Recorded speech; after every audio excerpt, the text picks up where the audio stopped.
राम राज्य कैसे आएगा?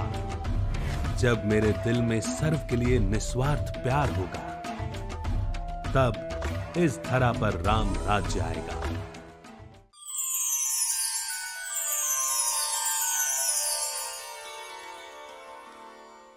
ओम शांति। आज विजयादशमी की सबको बहुत बहुत बहुत मुबारक हो, मुबारक हो, मुबारक हो।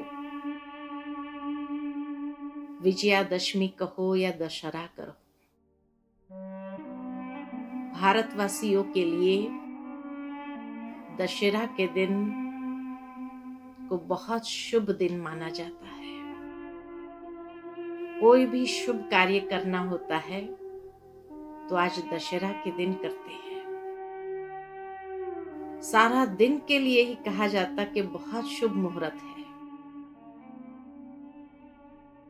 और क्यों ना हो, क्योंकि 10 सिरों वाला रावण को जो संपूर्ण रीति से मार दिया, लेकिन सचमुच क्या हमने अपने जीवन में से उस रावण को समाप्त किया है? रावण यानी कोई 10 सिर वाला नहीं, लेकिन जो मनुष्य के अंदर रही हुई बुराइयां हैं, यही तो रावण है। इसलिए कहा जाता है कि रावण रुलाता है। वास्तव में मनुष्य की अपनी ही कमजोरियां उसको रुलाती है, अर्थात परेशान करती है। और जीवन में जब भी ये कमजोरियां उभरती है तो कहीं ना कहीं व्यक्ति का विवेक समाप्त हो जाता है,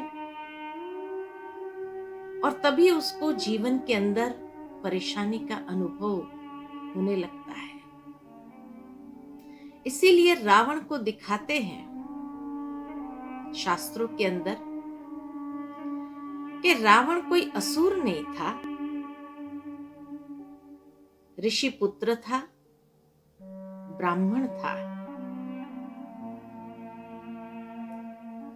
रावण जैसा विद्वान कोई नहीं, सारे शास्त्रों का ज्ञान उसके पास था, इतना ज्ञानी था। रावण जैसा धनवान कोई नहीं, पूरी सोने की लंका थी उसकी। रावण जैसा शक्तिशाली कोई नहीं, उसके पास सारे दिव्य अस्त्र उसको प्राप्त थे। और कहा जाता है कि रावण जैसा भक्त भी कोई नहीं। शिव की उपासना करता था, शिव की आराधना करता था, उसका आराध्य देव ही शिव को माना जाता है। लेकिन जब इतना व्यक्ति के अंदर था, फिर भी आज सारे भारत भर में उसके जगह जगह पुतले बना बना करके जलाते हैं। तो ये हमारा दुश्मन कैसे बन गया? पुतला तो हमेशा दुश्मन का ही जलाया जाता है, तो रावण हमारा दुश्मन कैसे बन गया? भावार्थ यही है कि अगर आज की दुनिया में देखा जाए तो सारी दुनिया एक रावण राज्य है। रावण का राज्य लंका में खाली नहीं था। लंका एक टापू जैसे दिखाया है, जहां तीनों तरफ पानी है, बीच में जमीन है। तो अगर सारी दुनिया को अगर देखा जाए तो यह सारी दुनिया भी एक टापू है, जहां 3 हिस्सा पानी है और 1 हिस्सा जमीन है। अर्थात एक ऐसे रावण राज्य में आज हर इंसान जी रहा है। इसीलिए रावण को अपना शत्रु मान बैठा है, तभी तो जलाते हैं। दुनिया के अंदर मनुष्य भी ऊंची जाति के होने के बावजूद कभी कभी उनके कर्म किस तरह के होते हैं। रावण जैसा विद्वान होने के बावजूद भी उसने सीता जी का हरण किया, एक घिनौना कर्तव्य किया। ठीक इसी तरह कई बार मनुष्य समझदार होने के बावजूद भी उसके कर्म कैसे होते हैं। इसीलिए ऐसे रावण के ऊपर हमें विजय प्राप्त करना है, अर्थात इन कमजोरियों को संपूर्ण रीति से अपने जीवन से समाप्त करना है। कैसे करेंगे? शास्त्र के अंदर जो कथा आती है कि श्री राम, लक्ष्मण और सीता जी वन में थे, और जब वन में भ्रमण करते हुए पंचवटी पर आए तो वहां पर कहा जाता है कि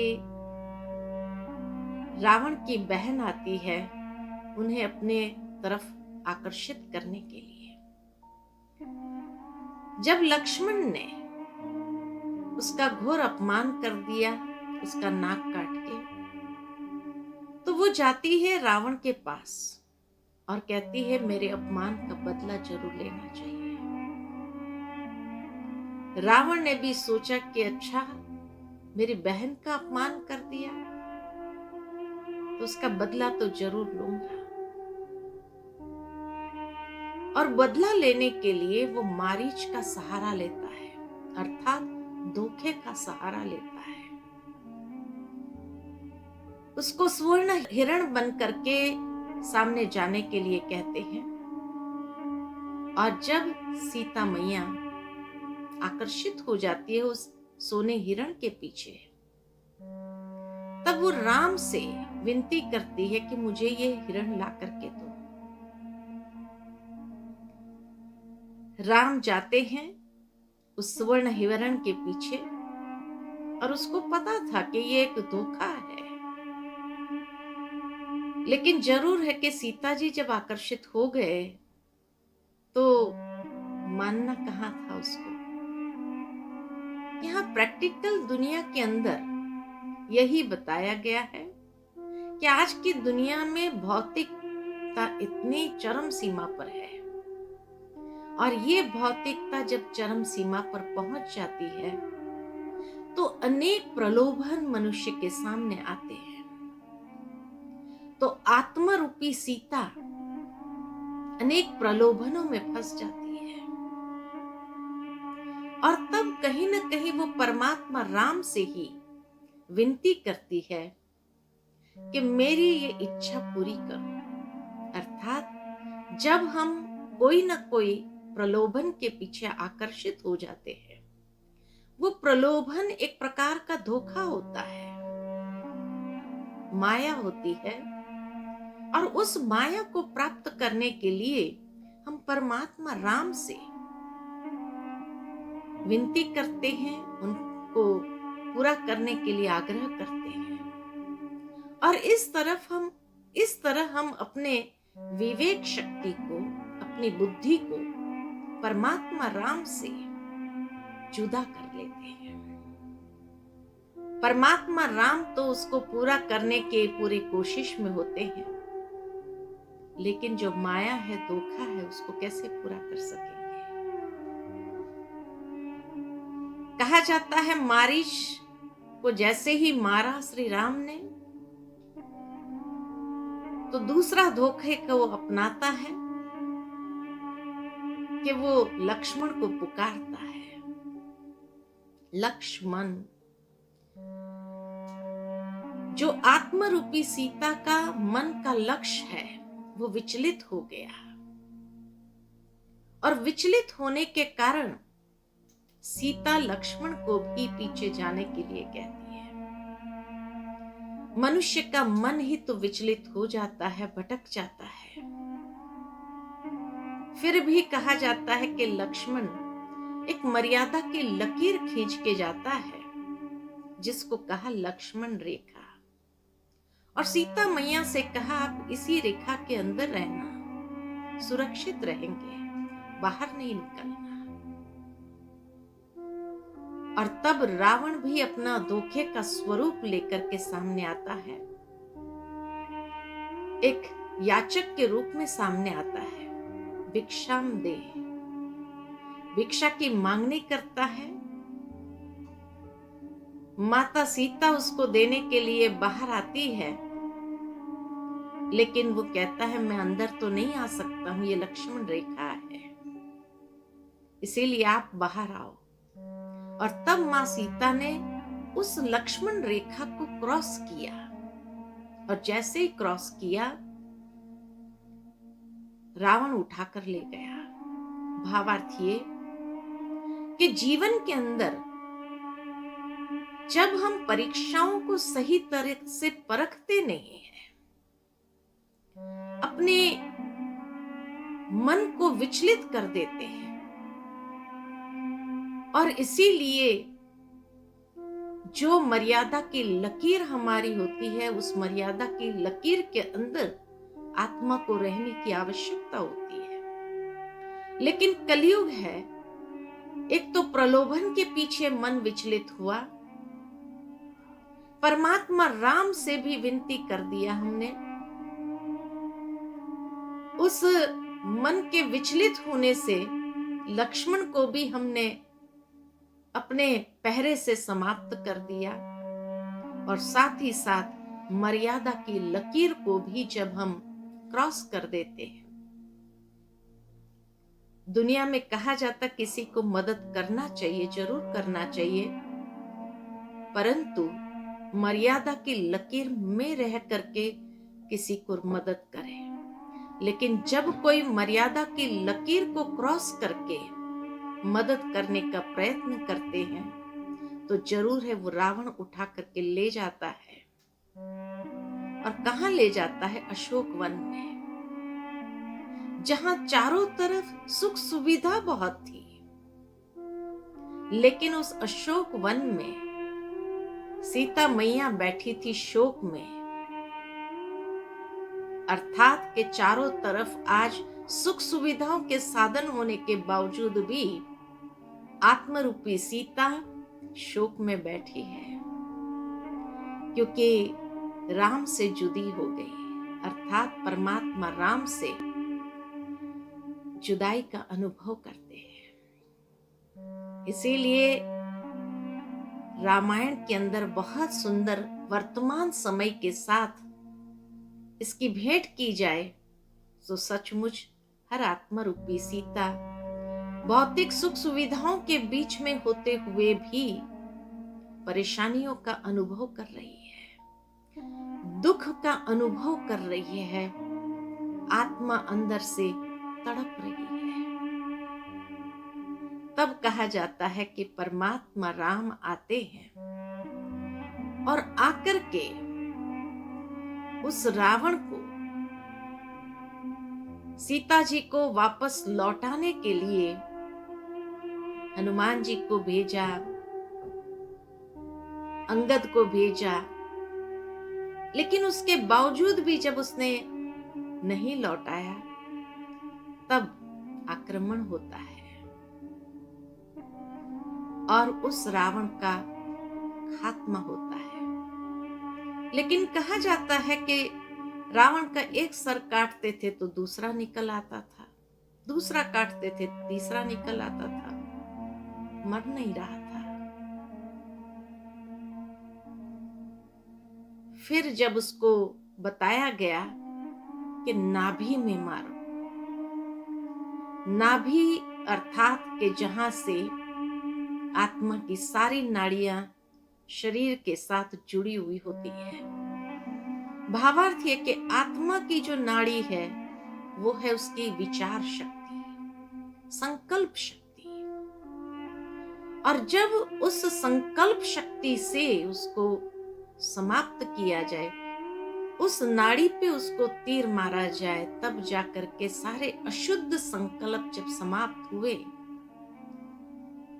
तो अंदर में परिवर्तन आता है। अर्थात संपूर्ण रावण का खात्मा हुआ और हम अपने जीवन के अंदर उस बुराई के ऊपर जब अच्छाई के आधार से जीत प्राप्त कर लेते हैं। क्योंकि वैसे अगर बुराई को मारा जाए तो दूसरी बुराई उभर आती है। एक बुराई को समाप्त की तो दूसरी खड़ी हो जाएगी। लेकिन अगर उसका रिप्लेसमेंट अच्छाइयों से किया जाए तभी तो वो संपूर्ण रीति से समाप्त होगा। और उसके लिए दृढ़ संकल्प करना बहुत आवश्यक है, क्योंकि दृढ़ता से ही उस बुराई के ऊपर संपूर्ण विजयी हो सकते हैं। तो इस तरह से हम भी अपने जीवन के अंदर दृढ़ संकल्प के आधार से परिवर्तन ले आए, उस रावण के ऊपर जीत प्राप्त कर ले, कमजोरियों के ऊपर जीत प्राप्त कर ले और सदा आत्मिक ज्योत को इस कलियुगी रात्रि के अंदर जागृत रखे, ऐसा जागरण करें और विजयदशमी को सही अर्थ में मनाए। तब श्री राम की जय जयकार चारों ओर हो सकती है, अर्थात आत्म राम की भी जय जयकार चारों ओर हो सकती है परमात्मा राम के साथ। परमात्मा राम हमें विधि बताते हैं, आत्मा राम को पुरुषार्थ के आधार से उन बुराइयों के ऊपर विजय प्राप्त करनी है। तो आए सच्चा दशहरा हम बहुत सुंदर तरीके से मनाएं और अपने जीवन के अंदर उस प्रकाश का अनुभव करें, उस स्वतंत्रता का अनुभव करें, उस फ्रीडम का अनुभव करें और संपूर्ण रीति से अपने जीवन को समृद्ध करें अनेक प्रकार के वैल्यूज से। क्योंकि वैल्यूज आएंगी तो वीकनेस खत्म होंगे, जब जीवन के अंदर मूल्य आएंगे तो कमजोरियां समाप्त होगी। इसी आधार पर हम अपने जीवन को मूल्यों से समृद्ध करें और इस तरह ये दशहरा मना करके अपने जीवन के अंदर विजय का अनुभव करें। तब कहा विजयादशमी। पुनः सबको बहुत बहुत विजयादशमी की मुबारक हो, मुबारक हो, मुबारक हो। Om Shanti. Click here to like, subscribe and press the bell icon to stay updated with our latest videos. अपने भी